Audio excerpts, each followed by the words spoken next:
Bienvenidos a Radar Económico en la Seguridad Social, con el maestro Juan Manuel Contreras Méndez. Iniciamos.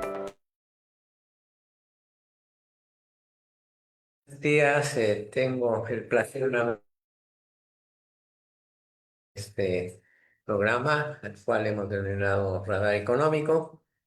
En una entrega más, en este día nos vamos a referir al tema de la pensión alimenticia en relación a la seguridad social. Tengo el gusto de que me acompañen dos alumnos distinguidos de la Universidad Tecnológica de Oriente. A mi lado derecho se encuentra Carla, a mi lado izquierdo se encuentra Arturo. Entonces, vamos a tratar, con la ayuda de ellos y desde luego con mi intervención, de explicar, analizar y comentar algunos aspectos que resulta relevantemente importante destacar con relación al juicio de alimentos y la relación que el juicio de alimentos o el derecho a alimentos tiene con la seguridad social. Bueno, como siempre ya saben, yo empezaré haciendo básicamente un contexto histórico, dogmático, conceptual de lo que es la pensión alimenticia. Y en ese ámbito, podemos decir que la pensión alimenticia como tal, aunque no estrictamente se señale directamente como pensión alimenticia, pues debemos ubicarla en Roma. Recordemos en Roma, la figura del pater familias es una figura esencialmente importante para entender esto del derecho a los alimentos. Hay que recordar que el pater familias en Roma tiene un poder absoluto sobre todo lo que es la domus familiar y todas aquellas personas que se encuentran bajo la tutela dentro de la domus familiar. Pero ese poder absoluto que tiene el pater familias, incluso de vida y muerte, en un momento dado también se traduce en una obligación. Porque el pater familias, además de tener ese poder sobre las personas sujetas a su patria potestas, tiene la obligación de velar por ellos y de proporcionarles alimento, casa y seguridad. De tal manera que es ahí en Roma donde en primer lugar se empieza a manifestar lo que hoy conocemos como esta situación de los alimentos.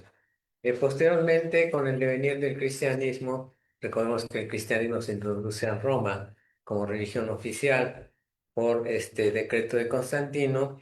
El derecho o la obligación de dar alimentos se convierte en una situación moral, que básicamente conlleva a que los familiares tengan la obligación de velar por sus propias familias de ascendientes a descendientes, ¿sí? Enseguida tenemos ya en la Edad Media, con el devenir del derecho canónico, este derecho de los alimentos adquiere una connotación ya más formal, en la cual ya existe cierta reciprocidad en cuanto a lo que dice el derecho canónico, que quien da los alimentos está obligado también, o en algún momento tiene el derecho de exigirlos. O sea, quien da los alimentos está obligado a darlos, pero también tiene el derecho de exigirlos. En ese sentido, entonces, llegamos a lo que es la edad moderna. En la edad moderna, recordemos, es la edad de los códigos, de las grandes codificaciones, y básicamente acá se destaca el código napoleónico, que es sumamente importante entender el papel del código napoleónico en el ámbito civil y sobre todo de esto de lo que integran los alimentos o derecho a los alimentos, porque es precisamente en el Código Civil de Napoleón donde el matrimonio adquiere un carácter de contrato civil. Y en ese momento en que el matrimonio adquiere un carácter de contrato civil, pues como todo contrato debemos recordar, genera derechos y obligaciones recíprocas, ¿no?, para ambas partes. Y en ese sentido, entonces ahora la patria potestad se convierte no solo en una facultad moral, sino en, en un derecho jurídico que conlleva también obligaciones. Y en ese momento, pues básicamente vamos a ver cómo quien ejerce la patria potestad, que generalmente estamos hablando es el hombre, va a tener la obligación de dar los alimentos, ya no como una cuestión moral, sino ya como una obligación jurídica. En México, la introducción de los alimentos se vislumbra desde la propia Constitución de 1917, aunque la Constitución de 1917 no alude directamente al derecho a los alimentos, el artículo cuarto de la Constitución es claro cuando manifiesta que dentro de los derechos sociales está el que se refiere a lo que es tener derecho o acceso a los alimentos o una alimentación sana, ¿no? Igualmente, la situación de los alimentos va a ser introducida acá en México a través de las distintas codificaciones civiles que a lo largo de la historia de México se han ido manifestando.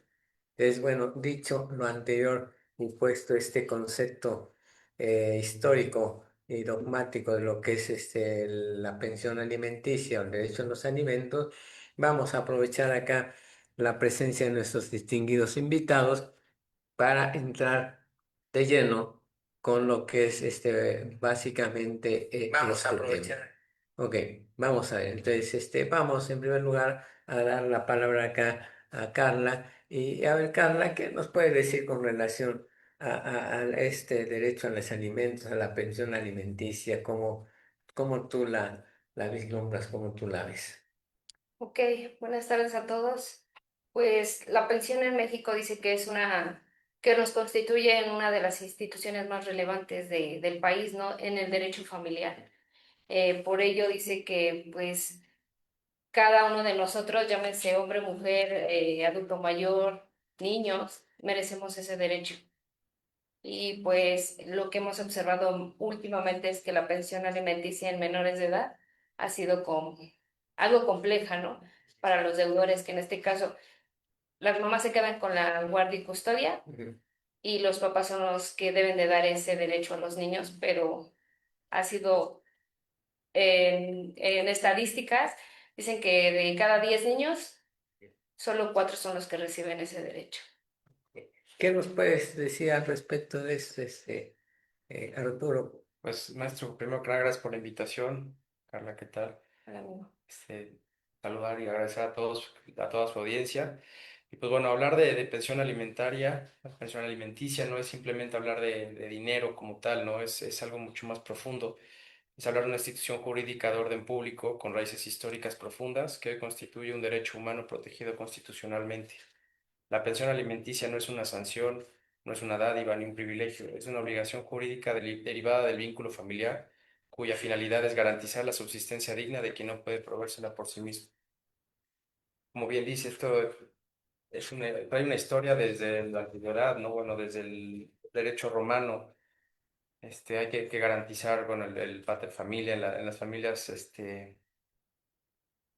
¿cómo se llaman? Las familias agnáticas, era el derecho de proveer, o sea, bueno, de la obligación de proveer y el derecho de ser provisto de quien no puede Es una hacerlo por sí obligación mismo, ¿no? moral. Entonces, la familia no simplemente es un vínculo afectivo, sino también es una obligación jurídica. En México está regulado, en el estado de Puebla también. Hay artículos, viene en el artículo cuarto de la Constitución Política de los Estados Unidos Mexicanos, está en el Código Civil Federal, en la regulación sustantiva en el estado de Puebla, está en el Código Civil para el Estado Libre y Soberano de Puebla. Y bueno, vienen ahí los fundamentos en los cuales se basa esta situación de pensión alimenticia, porque no es algo discrecional, o sea, tiene que haber ciertas normatividades para que esto se lleve a cabo, que viene a ser desde la presentación de la demanda, el vínculo jurídico, la necesidad del acreedor, la posibilidad económica del deudor. Aquí, como bien dicen, no se criminaliza la pobreza, ¿no? Simplemente se castiga el dolo de quien no quiere proveer a quien tiene como una obligación. La, el, Inclusive, bueno, el juez cuando se empieza la demanda tiene la facultad de hacer una pensión provisional en lo que decreta ya es como una sentencia en firme. Claro. Porque en el tiempo que dure el proceso, pues los menores o los dependientes económicos necesitan ser provistos de lo básico. La pensión alimenticia no es simplemente los alimentos como tal, es comida, sustento, vestimenta, Es educación, la propia seguridad salud. social, ¿no? Que es un tema que posteriormente vamos a ver acá, ¿no? Y bueno, ya bien. iremos viendo, ¿no? Las etapas probatorias, etcétera, ¿no? Hasta que hay una sentencia y la ejecución. La pensión alimenticia es una obligación jurídica de orden público derivado del parentesco, vínculo conyugal o concubinato, cuyo objetivo es garantizar la subsistencia digna del acreedor alimentario bajo el principio de proporcionalidad en observancia del interés superior de la niñez. Como decíamos, no es un castigo, no es una dádiva, es un instrumento de justicia familiar. En Puebla y en todo México, el marco normativo está claramente definido tanto en el Código Civil como en el Código de Procedimientos Civiles con respaldo constitucional. Perfecto, no, pues acá Arturo nos ha dado una explicación muy amplia que ha abarcado diversos puntos que son sumamente interesantes. Al respecto de estos puntos que Arturo nos ha hecho favor de plantear, Carla, ¿qué punto tú quisieras destacar o analizar de todo este, digamos, serie de puntos que nos ha planteado? Sí, por ejemplo, también pues hay sanciones para los deudores alimentarios en México que ya son de alguna manera, algunas son severas, ¿no? Como son la retención de salarios, el embargo de bienes, la suspensión de sus derechos administrativos, las sanciones penales y un registro que ya, donde ya ellos Un registro aparecen. nacional de Exacto. deudores alimentarios, ¿no? Ok. Entonces, pues creo que en cada audiencia van agotando cada una de esas dependiendo, porque pues a veces sí, por el tema de que son demasiadas demandas, pues a veces una cita o eso son cada 3 meses. Entonces, a veces hay personas que deben de, como decía Arturo, ¿no? Deben de tener una pensión provisional, pero que a su vez es provisional, pero también a veces no cumplen los deudores. Pues yo creo que acá hay muchos puntos que muy interesantes que ustedes han tocado y que a mí me gustaría ir como analizando uno por uno en la medida de que se puedan acá explicar a nuestro auditorio. Y en primer lugar, pues dejar claro lo que bien decía Arturo, ¿no? Que la pensión alimenticia o el derecho a los alimentos es un derecho humano y como derecho humano, pues desde luego tiene un carácter universal que es reconocido por todas las convenciones internacionales que hablan sobre derechos humanos. Especialmente recordemos que hay una convención internacional específica que determina los derechos de la niñez, del niño y de la niña, que como justamente tiene como principio fundamental el interés superior de la niñez, ¿no? Entonces, pareciera ser que en el ámbito de lo que es el derecho moderno, en el ámbito de lo que es el tema que estamos tratando hoy, que es el tema el derecho a los alimentos, la pensión alimenticia o el juicio de alimentos, este elemento de lo que es el interés superior del menor tiene un valor fundamental, ¿sí? Porque ustedes creen que el interés superior del menor tiene un valor fundamental sobre cualquier otro elemento que esté formando parte de este tema de la pensión alimenticia. ¿Por qué Pues crees eso, porque es su Carlos? derecho del menor. Claro. Escuchaba yo apenas hace unos días una plática de una abogada que decía, a veces las mamás por decir yo puedo, me siento capaz de solventar eso, no meto una pensión, no hago un proceso como se debe de hacer, pero entonces le está quitando un derecho al niño, porque si en determinado momento el menor llega a tener en su futuro un buen trabajo, hasta el papá le puede poner a él ahora una demanda alimenticia para él, entonces es donde dice en ese entonces la persona, por si él no me dio, porque ahora yo estoy obligado a dar. Entonces creo que lo principal es el derecho que tiene el niño, ¿Y qué el menor. opinión, Arturo, crees que es adecuado que lo que llamamos el interés superior del menor sea un derecho que prevalezca sobre todos los demás derechos, que en este caso conlleva, digamos, una pensión alimenticia, el tema del derecho a los alimentos? ¿O cuál es tu opinión al respecto Sí, de eso? definitivamente pues el menor es un derecho humano, ¿no? De tener sus necesidades básicas satisfechas por quien en este caso pues son los responsables jurídicos de su bienestar, como son el padre y la madre. No es una responsabilidad exclusiva de uno u otro, aquí no se trata de cuestión de géneros o cuestión de responsabilidad si uno tiene más que otro. Aquí la ley es ciega y es pareja para todos y es una situación, por ejemplo, la pensión es irrenunciable. Aquí no puedes decir, no, pues ya no quiero y no, o sea, es una obligación que tienes hasta que se cumplan las condiciones, ya sea de edad o de independencia económica, etcétera. Como bien dice, no, el niño no eligió venir, pues Claro. tú lo invitaste a este mundo, pues ahora te haces cargo de él hasta que pueda valerse por sí mismo. Sí, porque ciertamente yo creo que ese privilegio, ustedes están de acuerdo, el interés superior del menor, porque como de alguna otra manera ustedes ya lo dejaron entrever, pues estamos aludiendo a que el menor es un ser humano que está en desarrollo, que no acaba de desarrollarse el aspecto biológico, psíquico, físico y mental, y que obviamente por él solo no puede valerse, ¿no? Ya no, bien decía acá, Arturo alcance la mayoría o puede hacer solo, por hacerse valer, va a requerir que alguien responda por él en todos los aspectos, ¿no? De hecho, es uno de los principios de la patria potestad. Entonces, el hecho de que se privilegia el interés superior del menor como un interés superior a cualquier otro derecho laboral, pues parece que es sumamente pertinente al considerar al menor como un ser que en este caso, decía bien, Arturo no puede oír, un ser que es indefenso, un ser que requiere muchas cosas que él no puede por él solo satisfacerse. Pero llegamos acá también, como plantea muy bien Carla, al hecho de que muchos papás, sobre todo, como ya se dijo, porque parece ser que al menos por la situación que vivimos todavía en México de lo que es el patriarcado. Es un derecho que todavía está en el campo de los hombres. Buscan la manera de evadir, de evadir esta obligación. Y entonces ese respeto, tú bien decías, pues establece una serie de medidas para ver cómo es que estos padres morosos o faltos de, digamos, una situación en la cual asuman esa obligación puedan cumplir. Y ese respeto entonces se establecen una serie de elementos que van a hacer que como medios de presión, como qué medio de presión podemos encontrar para que el papá pueda pagar esa libre. Pues, por ejemplo, de pronto hay personas que sí se puede comprobar por el trabajo en el que están, porque es un trabajo regulado, hay forma, pero los que son informales, pues se puede hacer con una información testimonial de sus giros de trabajo, o sea, con personas que digan, ok, sí, yo sé que él trabaja en esto, vende aquello, tales días, eso, entonces esas informaciones testimoniales son, pues es un punto para que la juez o el juez pueda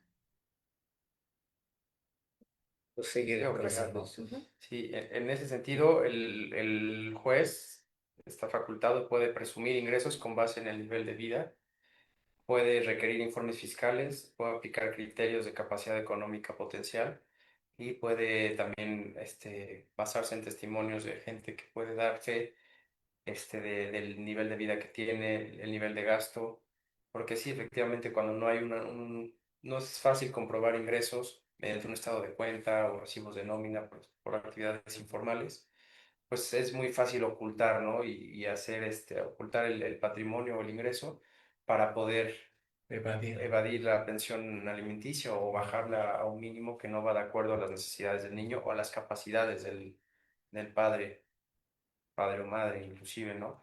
Entonces, por eso el juez es que está facultado para hacer una indagatoria más profunda y darle al menor lo que merece.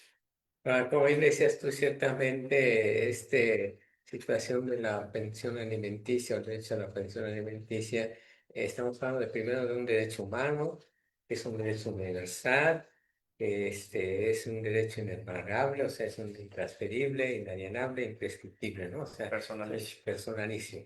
Entonces, en ese ámbito parecía ser que está perfectamente estructurado normativamente ese derecho, pero nos topamos con la problemática de que cuando se quiere hacer valer, lo que ya bien decía su Carla, pues hay una serie de problemáticas que entonces han tenido que irse viendo cómo, de tal forma, porque decían ustedes muy bien, ciertamente, ok, si es un trabajador que tiene nómina y es un trabajo formal, pues vámonos sobre la nómina. Exacto. Y si nos quieren negar, pues incluso podemos pedir al INSS o a Hacienda que nos den un estado de cuenta de lo que realmente este trabajador está devengando, ¿sí?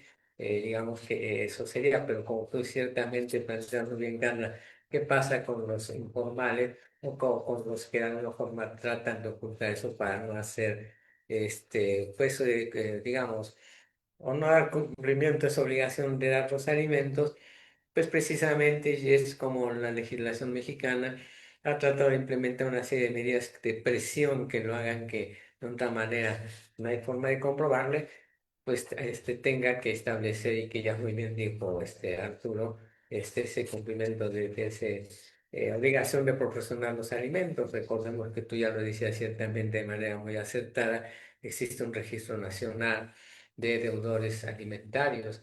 ¿Cuál es el objetivo de ese registro nacional de deudores alimentarios? Pues es una especie de buró de crédito, ¿no? Donde prácticamente las madres, o que generalmente son las madres, ¿sí? Por lo que decimos de la sociedad patriarcal, pueden denunciar al esposo porque es alguien que está tratando de no cumplir con su obligación, entonces pues, queda ahí publicado su nombre en el Registro Nacional de Deudores Alimentarios, pero no se limita a eso.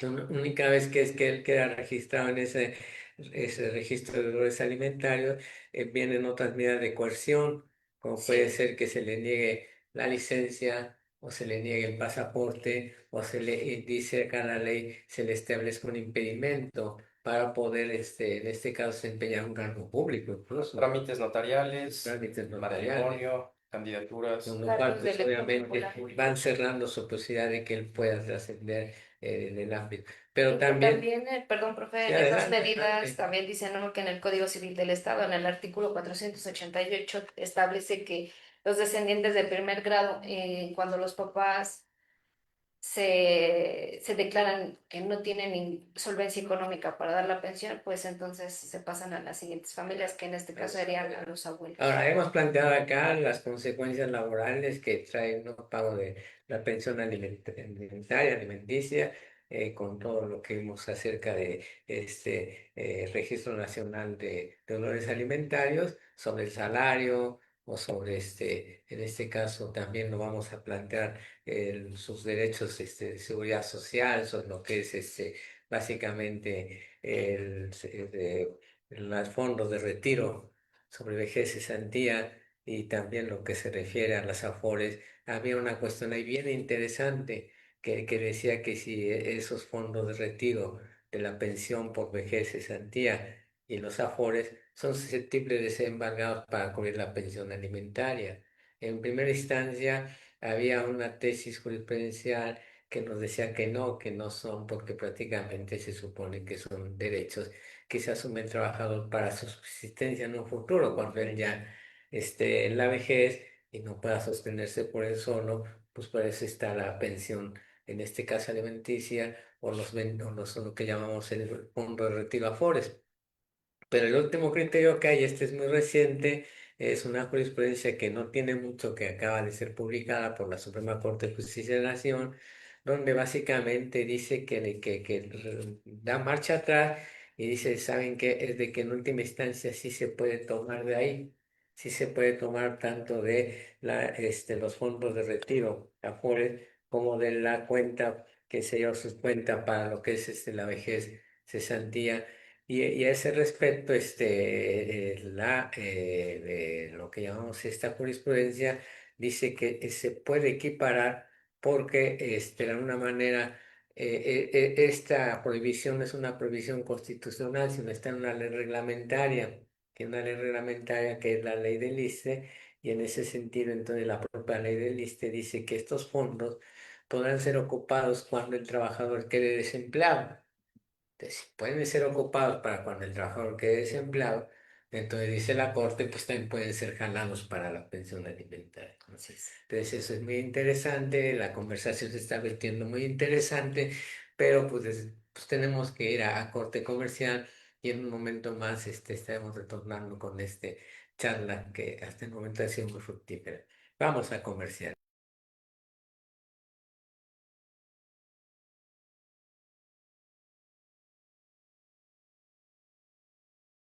Suma, Psicología Activa. Servicios de atención para adolescentes y adultos. Terapia familiar y de pareja. Instituto de Estudios Superiores Benito Juárez. Licenciatura en Derecho. Licenciatura en Contaduría y Finanzas en solo 3 años. Factor humano de asesoría integral.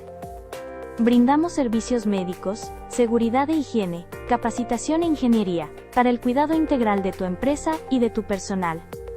Atendemos accidentes laborales, ofrecemos consultas médicas y damos seguimiento al cuidado de trabajadores lesionados, priorizando siempre su salud y recuperación. Tu bienestar en manos de Mike García.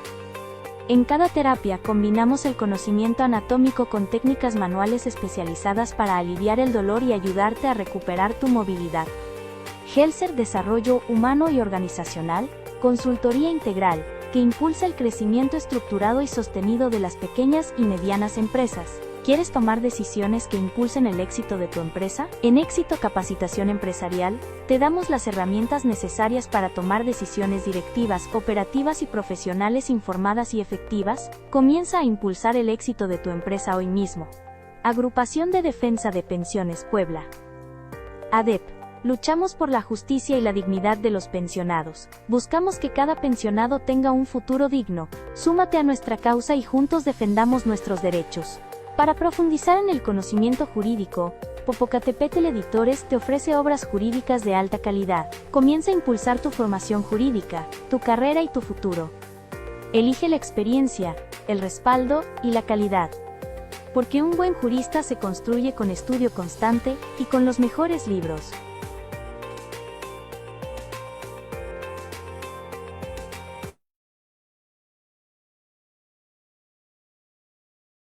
Estamos de regreso en un episodio más acá del Radar Económico que ha resultado muy interesante y del cual pues hemos venido desarrollando ciertas temáticas también que son necesariamente a veces importantes para poder de alguna forma entender este tema.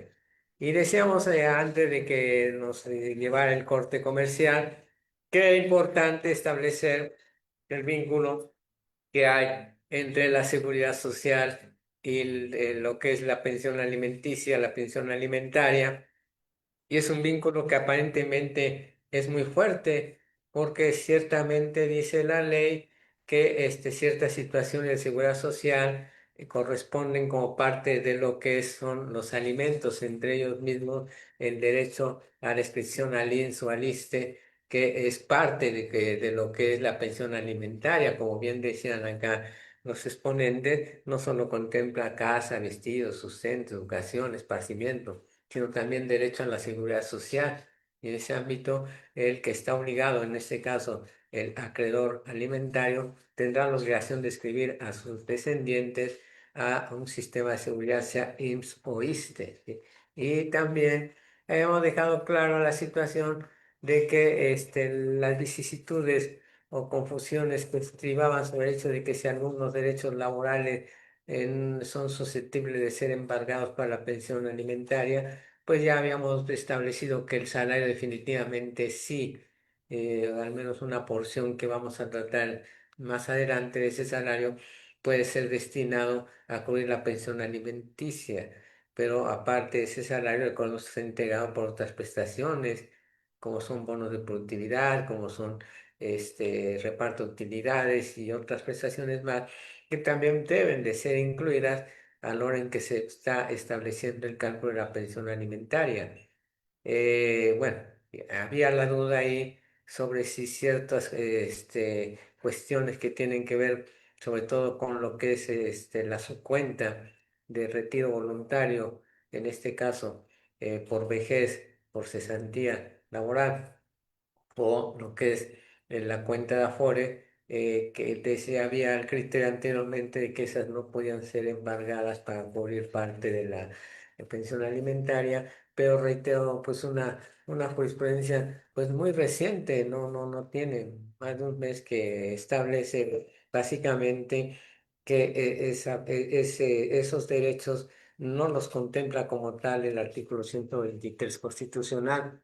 En tal virtud no son constitucionales, sino están derivados de una ley reglamentaria que es la ley del ISSSTE, de tal manera que la propia ley del ISSSTE señala que en el caso de la subcuenta, en este caso por hacer la situación de la vejez, cesantía, o lo que es la Afore, podrán tomarse porciones para cubrir parte de la subsistencia del trabajador cuando éste quede desempleado.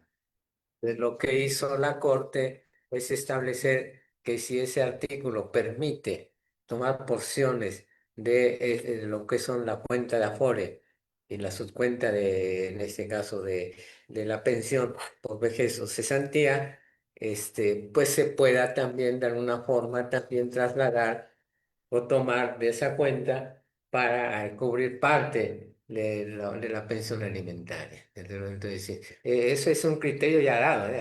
Hay jurisprudencia y la jurisprudencia es muy clara y está perfectamente establecida. Entonces, una vez que hemos establecido entonces cuál es la relación entre la pensión alimentaria y la seguridad social en el ámbito de los derechos laborales, entonces a mí me gustaría que Carla nos pudiera ilustrar acerca de cuáles son las consecuencias patrimoniales civiles que el no pago de la pensión alimenticia trae.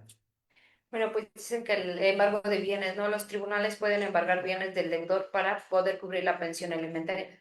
Y también ahí un punto, profe, es a proporción de lo que se debe de la deuda, ¿no? Porque no le puede, a veces dirían las mamás, ¿no? Ah, ok, le embargan el terreno y ya, no, no, todo va a proporción de lo que le debe. Cuando se refiere a proporción, ¿a qué se refiere La esa parte? cantidad que se debe de alimentos. Pero conforme Y a lo que la propiedad. el padre es capaz de generar económicamente, ¿no? O Exactamente. sea, la cantidad de dinero que el padre es capaz de generar proporcionalmente, esa cantidad se tendrá que tomar un porcentaje para cubrir la pensión alimentaria, Así es. pero básicamente tiene que ser de tal magnitud que cubra las necesidades básicas del niño, que son casa, vestido, sustento, educación, al menos esparcimiento.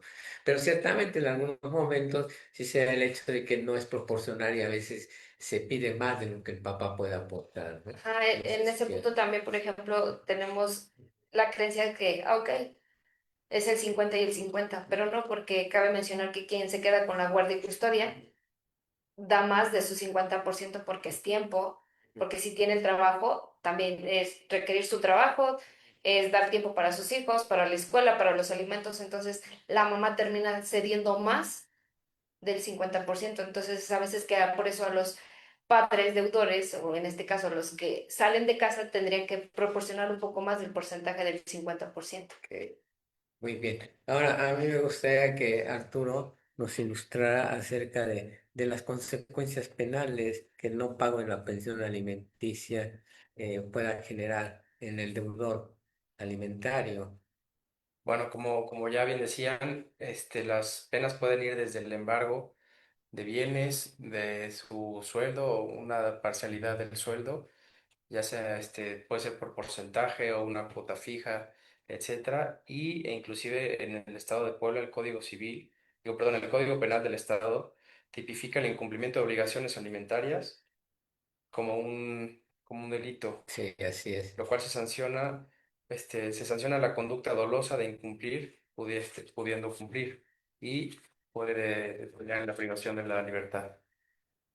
Ok, ok, perfecto. Entonces vemos que tanto tiene consecuencias en el ámbito de los derechos laborales, contra el salario, contra la situación incluso de lo que es las afores o lo que es la cuenta de retiro, como consecuencias patrimoniales, el embargo de bienes, incluso muebles, otro tipo de bienes, como consecuencias penales que incluso ameritan cárcel o multa, Cárcel. ¿no? Que Entonces bueno, vemos siempre que, procurar que la vía penal sea la última ratio, ¿no? El último claro. recurso y privilegiar la Claro, claro, impugnación claro, claro. civil. Y esto sumado a lo que ya vimos, de aparte de las consecuencias prácticas que conlleva a partir de la instauración de este registro nacional de deudores Porque si Eh, no también, alimentarios. pues bueno, se le priva al niño que no tenga tanta relación con el padre, o bueno, con el deudor, pues se le priva de esa posible convivencia o inclusive que se le quede el estigma de tener un padre preso, que muchas veces, pues bueno, suele ser algo con lo que cargan los niños y que bueno, puede ser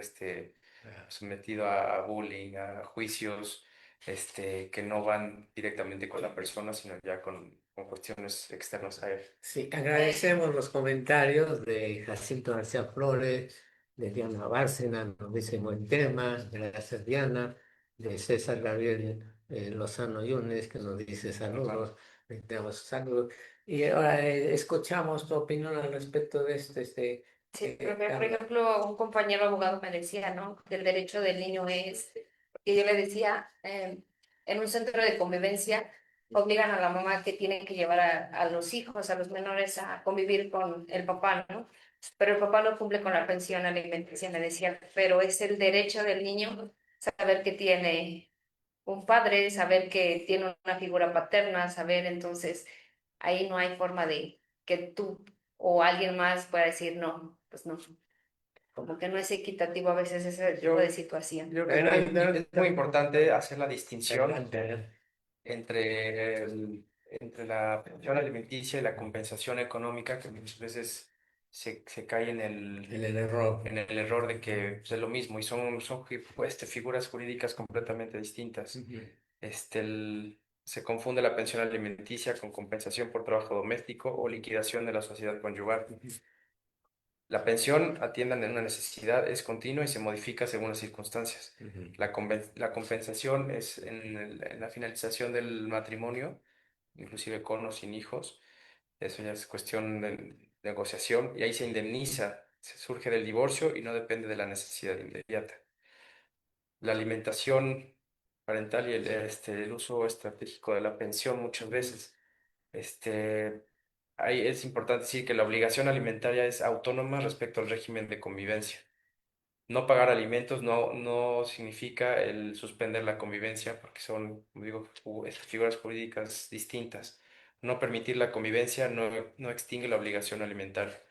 Son esferas jurídicas diferentes y una no tiene por qué afectar a la otra. Ahora, Si hay convivencia o claro, no, la obligación de la pensión alimenticia, esa conocemos, pasa. es irrenunciable, esa no puede decir como no me dejas ver al niño, pues yo no te pago sus alimentos, pues No no. puede usarse como una medida de coerción Exactamente. para obligar. Ahora, por otro lado, Carla, bueno, hay la idea un poquito errónea en el sentido de que eso de la pensión alimentaria solo conlleva directamente a los cónyuges.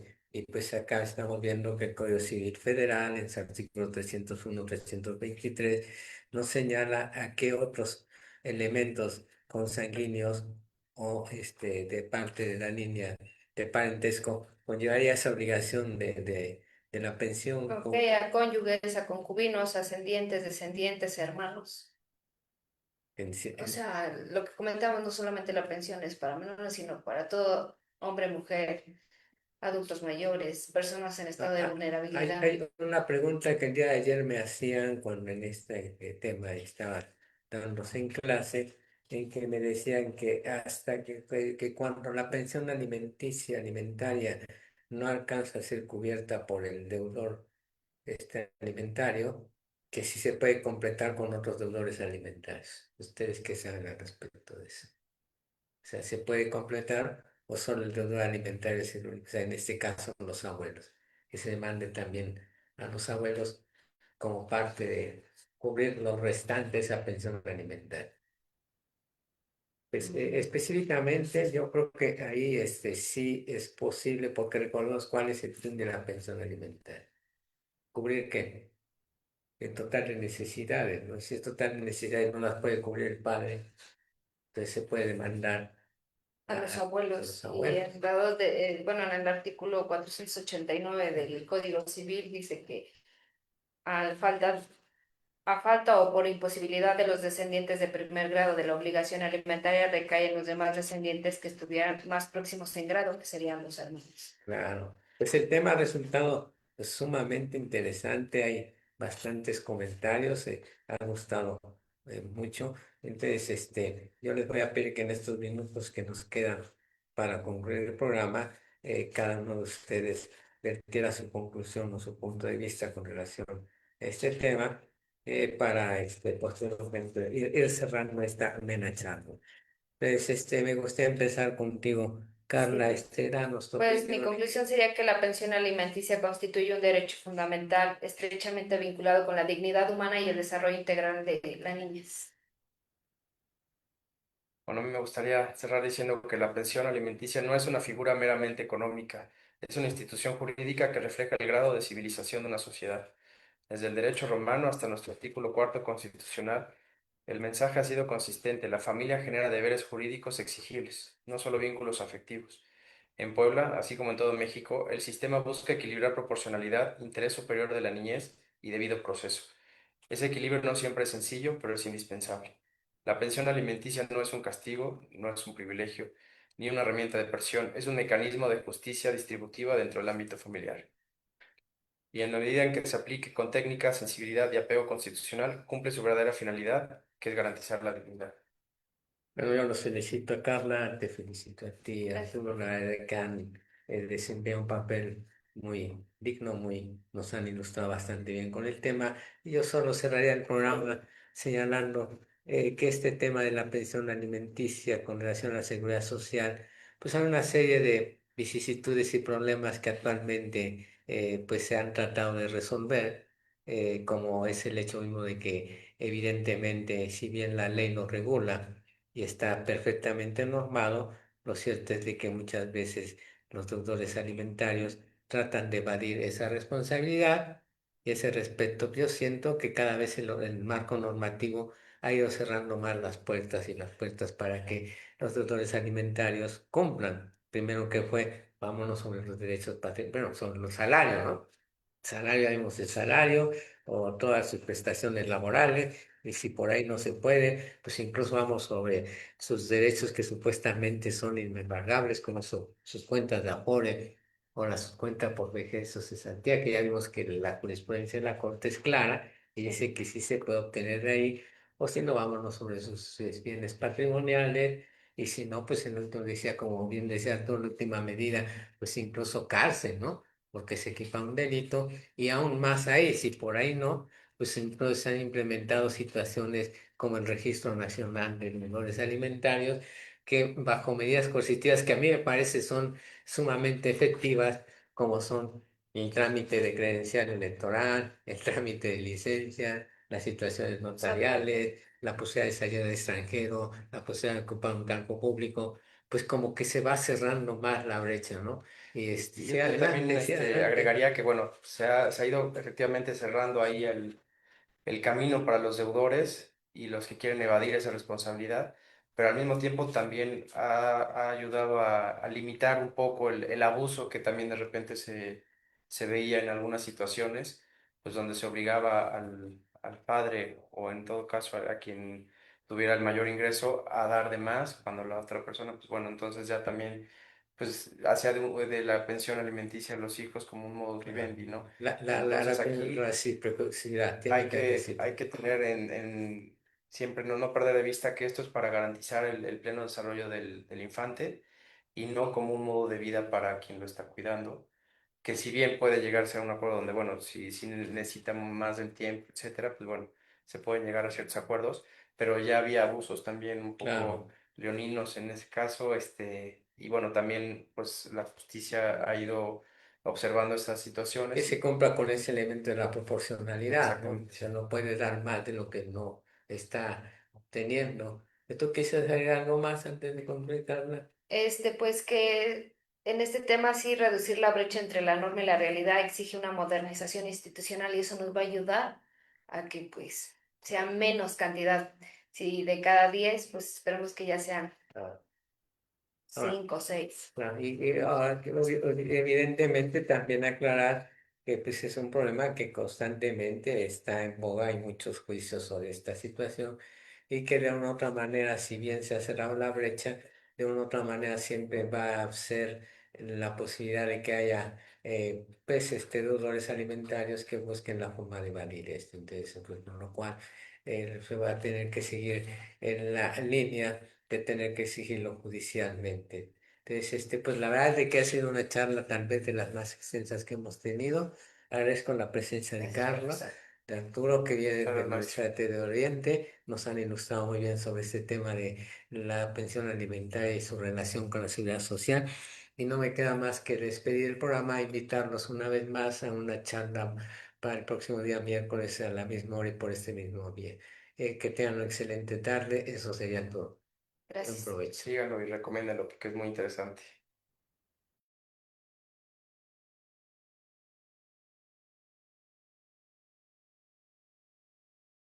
Llegamos al final de este episodio.